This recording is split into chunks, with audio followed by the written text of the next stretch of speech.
The business of pets is growing at a staggering rate. In this edition of The Exchange, we explore how owners are going to extra lengths to ensure our beloved pets are well taken care of.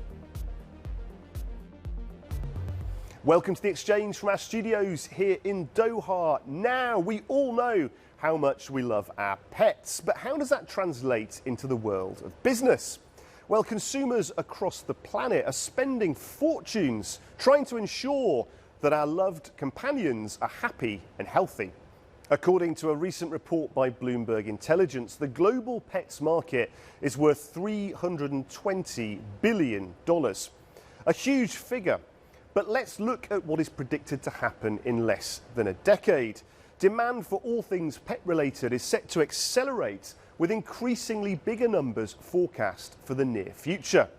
All this means that by 2030, the pet business is forecast to be worth $500 billion.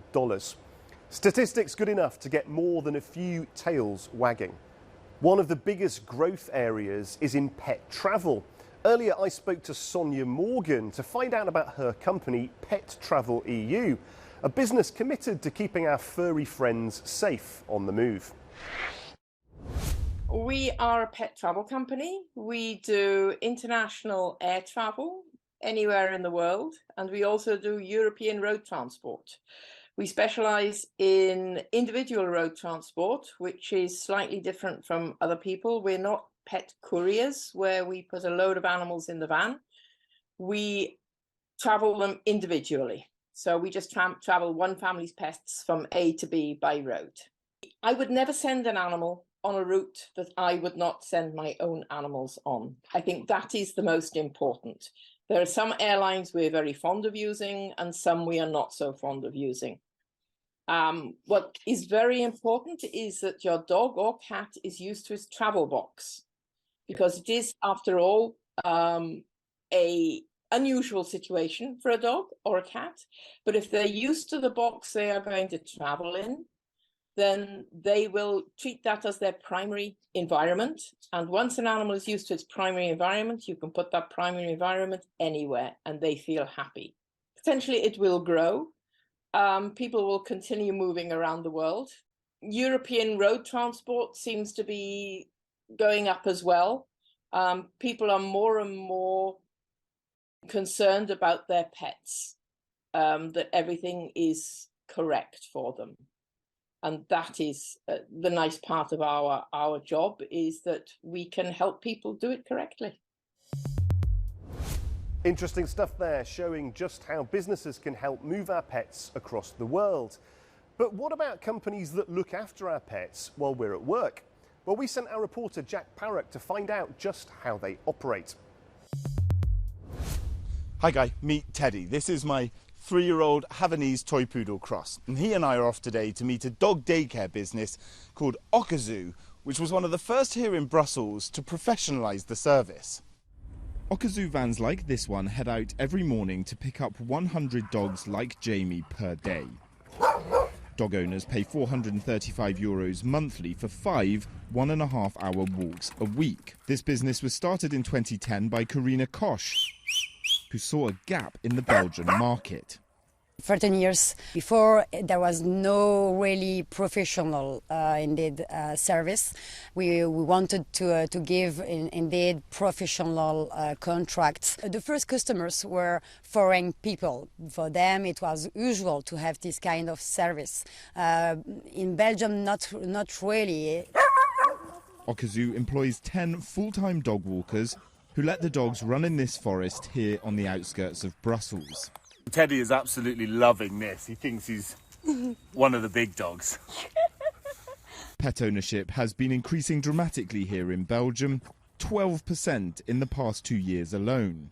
Nearly 1 in 3 Belgian households now has a dog. Karina says she's constantly having to put dogs on her waiting list. We need staff, we need to train staff, and so we could grow very fast, but here in this kind of business we need to take the time to grow. Okazu's success reflects a global trend of pet-powered economic growth. Dogs like Jamie might be adorable, but they're also worth a lot of cash for businesses like this.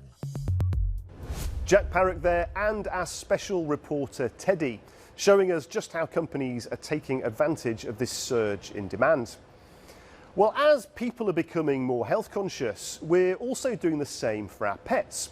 I caught up with one of Europe's leading figures in pet food and supplies. He told me just how valuable this part of the market is becoming.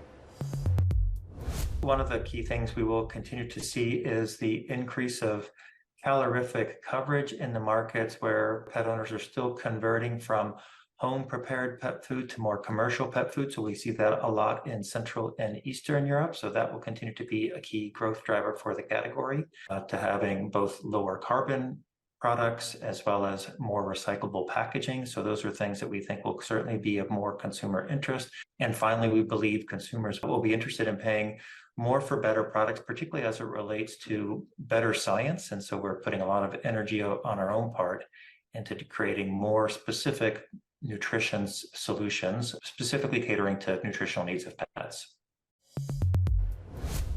Now it's time for our regular feature, Business in 60 Seconds. Start the clock. Apple will be announcing the results for the first quarter of the year this month. Stock for the company was high throughout 2023 with the launch of the iPhone 15, which sold out in nearly every corner of the globe. Bosses will be hoping this translates to good news for shareholders. And McDonald's will be announcing their quarterly results this month, with the fast food franchise going from strength to strength. In 2023, the company will be hoping to continue this good performance with a strong start to 2024. Shareholders will be hoping financial success stays on the menu. And 2023 was a busy year for Elon Musk, and he'll be hoping that Tesla continues its strong performance in the first quarter of 2024. With the company set to announce a huge range of products this year, it looks like good news for shareholders could be on the way. So pets are big business. It seems that despite space-age advances in technology and economic disruption, some things don't change. This need for the love and companionship that billions of us have with our cats, dogs and other animals is stronger than ever. And businesses, great and small, are poised to take advantage. Well, that's all we have time for on this edition of the show. Thank you for watching. Please do check out euronews.com for all your latest business news. And join us again next time on The Exchange.